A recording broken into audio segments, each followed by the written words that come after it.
How's it going, everyone? This is ND Sean 45, and as you guys can tell, I have a very special guest joining me. This is not his first time on this channel. This is his second time. This is Theodore Shoebat. He is an author, Christian Catholic, vlogger, and runs a website with his father Waleed and Andrew Biazad called Shoebat.com, and an organization called Rescue Christians. So, Ted, welcome back to the ND Sean 45 channel. It's great to have you. It's good to be on. Now, Ted, the first question I have to ask you, just to just to point out the irony of all this, your current channel, Bash the Fash. This is what, your fifth YouTube channel that you're on? This is my fourth one. Your fourth one. Yeah. Man, you... Careful. I'm a lot more careful this time, though. YouTube clearly has it out for you. Well, it's just that, anytime, like in the prior channels, anytime I brought up homosexuals, that automatically puts you in a position where you could be disappeared. So in this channel, I just save it for my geopolitical ideas or my ideas on society, but not necessarily things like Sodom. But if I want to talk about Sodom, I just write about it. Okay. Video stuff is for geopolitics, philosophy, religion, spirituality, gardening, things like that. Well, it's too bad that you had to stop talking about them because, I mean, they still continue to wreak havoc on our society. But I can understand, of course, wanting to be careful so you can get your message out there about some things that are actually, in a way, bigger. I mean... Yeah, it's not just... Sodom isn't the only topic that I talk about. It's just the topic that everybody... When it comes to me, people have focused on that more than anything. Yeah. But I've talked more about geopolitics, and I've talked more about immigration, I've talked more about current events, certain political happenings that are taking place in the Western world. Mm-hmm. I've talked a lot about coronavirus, I've talked a lot about, what we can expect for the future in terms of militarization and very fanatical ideological ideas and what the current zeitgeist will bring about. So yes, stuff that people aren't necessarily focusing on. Yeah. It's when it comes to current events, people like to talk about China, or they like to talk about what sort of things technology will do to change our society. But I really think that things like technology, technology is always going to advance. And what matters really isn't so much technology as it is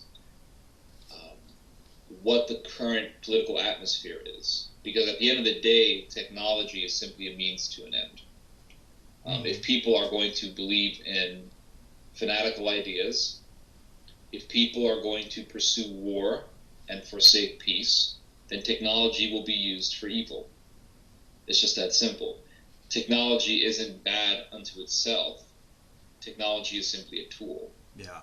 As far as things like, the trade war with China goes, I think that eventually this is going to become irrelevant, because the United States and China, for a very long time, has had tensions. You can go all the way back to Theodore Roosevelt. Mm-hmm.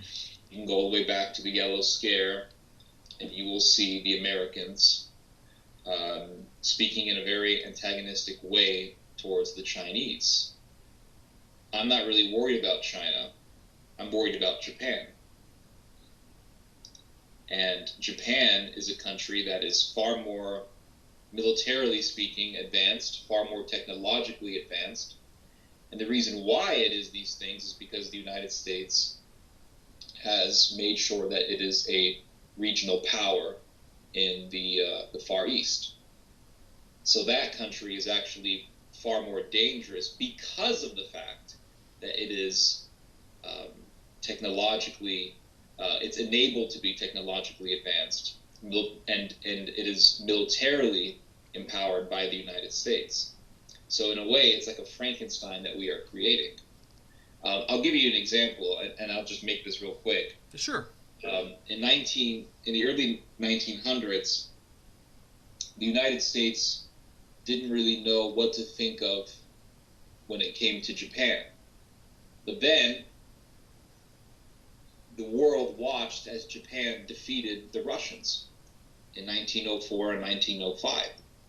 There was one particular battle in which the Russians lost literally tens of thousands of lives in one battle fighting the Japanese.